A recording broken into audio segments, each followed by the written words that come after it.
Dulu jadi rebutan, kini nasib Bonge berubah drastis, ditinggal para artis hingga dijauhi teman. Masih ingat dengan Bonge? Salah satu remaja yang namanya melejit melalui tren Citayam Fashion Week beberapa waktu lalu. Saat sedang viral-viralnya, Bonge menjadi rebutan para selebriti dan banyak orang untuk membuat konten bersama. Kehadiran Bonge bisa menghasilkan pundi-pundi rupiah untuk para selebriti dan rekan-rekannya.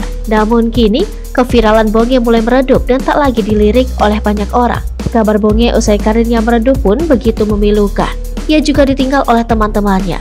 Dilansir dari Instagram Lambe Gosip, Bonge pun menceritakan kegiatannya usai tak lagi menjadi pusat perhatian banyak orang. Bonge lebih banyak menghabiskan waktu di rumah. Sekarang di rumah aja sih, nggak ada kegiatan syuting lagi, ungkap Bonge. Ngapain di rumah? Tanya Willy, salah satu host. Main burung dara, aja Bonge. Ia mengaku sudah lama tak lagi nongkrong di Jalan Sudirman, Jakarta. Tempatnya dulu sering berkumpul bersama teman.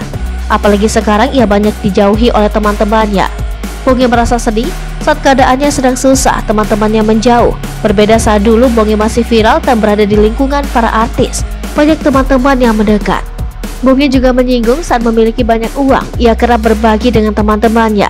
Namun saat Bonge sedang kesusahan, malah tak ada yang mau membantunya.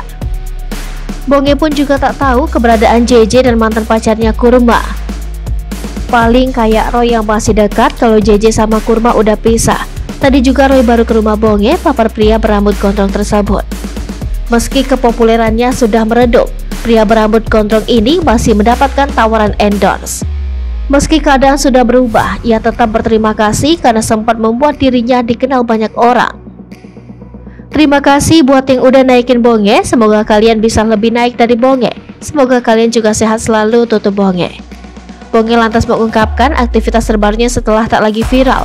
Dalam sebuah wawancara, Bonge membeberkan kegiatannya saat ini, yakni sibuk memelihara ikan. Bonge juga mengungkapkan keinginannya untuk mulai terjun sebagai konten kreator. Ia tak memungkiri ingin memiliki kanal YouTube sendiri. Rupanya saat viral, Bonge mengaku terlalu fokus dengan teman-temannya, sehingga belum terpikirkan niat untuk menjadi seorang YouTuber. Seperti diketahui, Bonge adalah salah satu ikon di Citayam Fashion Week yang merasakan dampak positif setelah viral di media sosial. Ia memiliki banyak endorse sejak namanya naik di Citayam Fashion Week. Baim Bong sendiri pernah memberikan uang 500 juta rupiah ke Bonge lewat Paula Verhoeven. Kemudian ada juga Raffi Ahmad yang beberapa kali membuat kolaborasi dengan Bonge.